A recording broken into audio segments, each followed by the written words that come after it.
Hi everyone, welcome to the next video in this series of Tinies from Small Victories by Johanna Basford.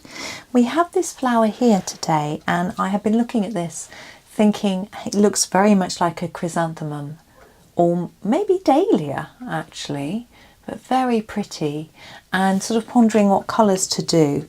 And I quite fancy using a sort of peachy orange with a yellow, and I know we've done an orange and yellow before. But I will do it differently. So let's grab. So I am thinking, yes, the sherbet together with the mango. There it is. So I'm going to start with the darker parts with the sherbet, then the mango. We might need to layer it up like we did with our orange one before. So, but starting with this sherbet colour, if you don't have the skin tone sets, you won't have this.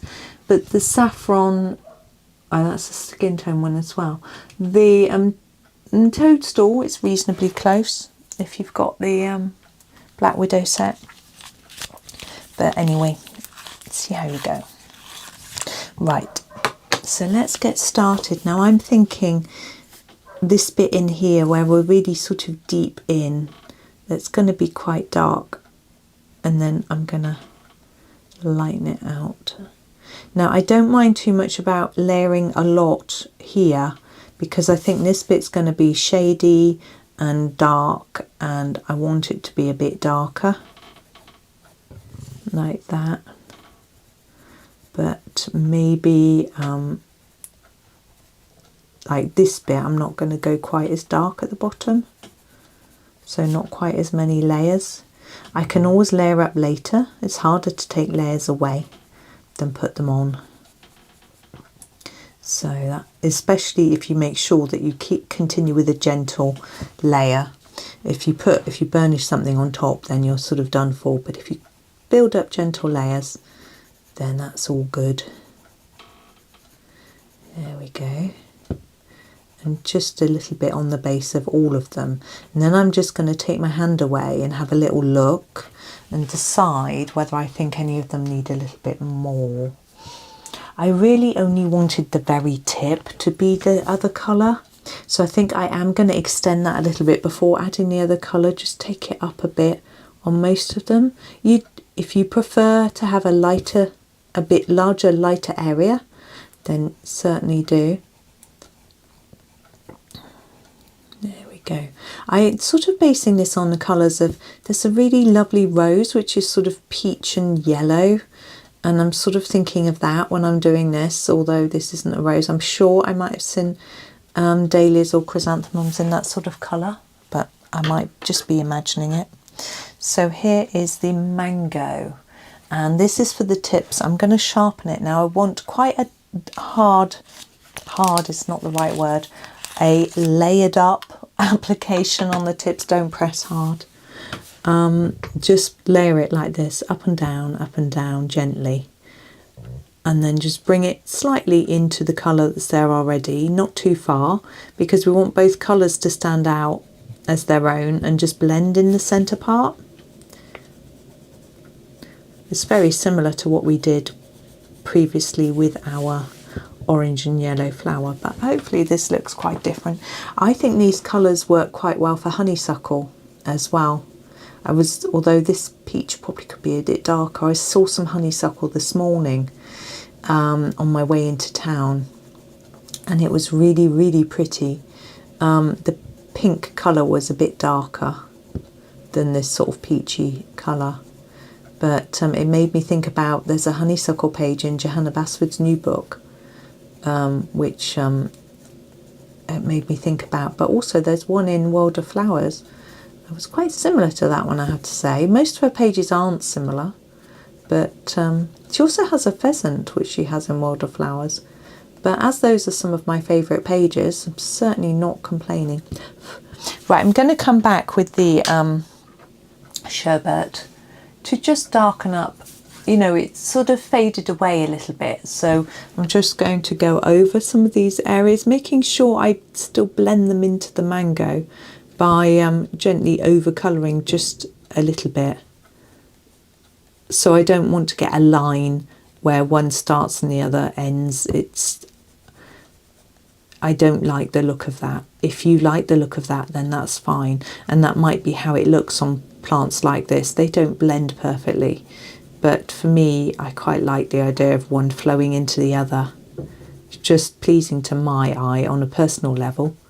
But you know, as I say, art is very subjective.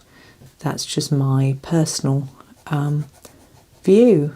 So there we go. Yeah, I like that, but I am going to go over that mango all over again. If you want these tips to be a little bit brighter, at this point you could go over it with a mellow yellow, or which is a really bright fluorescently coloured yellow to make it really pop. But I'm quite happy to just keep going with this sort of subtle mango-y colour. And I'm going to sharpen it a little bit and just keep it gentle. It's sort of almost pastel-y, isn't it? Maybe the pink is a little bit too dark for it to be purely pastel, but so I'm just going over them. You may not even produce a visible difference, but I just want to give the benefit of the doubt. Now, where these petals are all overlapping each other, there would be shadow. And if you wish, you could go into these little spaces with a darkish shadowy colour. I'd think about what I might use, and just put, you know, down here a little bit of extra colour in here, just to make it look slightly more three-dimensional. I'm not keen on worrying about that on this particular page, as I said before, because the items are small, and also the idea of this particular series is to keep it short, sweet. Where we hopefully give you a technique that's a little bit different, a little bit interesting, but not too long and difficult, you know. So I can't think of what colour. I would probably use I'm just looking at the colours and trying to decide. Yeah, if I was going to do some shade in there, I'd be really tempted to try the fawn, but I think it's too pale. A darker form of that would be good. Maybe the chocolate tone, but my goodness, you'd have to be so careful. You want the slightest bit. I don't think I'd be daring enough to try it. Okay, our stem. I want a sort of neutral green. It's a good phrase. Who knows what it means? It's very subjective. I'm going to choose the grub green, and when I put it down, you'll see what I think I mean by neutral green. So here it is, grub green, or rub green. Needs a sharpen. We won't be able to see. It'll be rub green soon. It's a problem with these that say something green. As you sharpen off the first word, they just say green. I have to go by the numbers.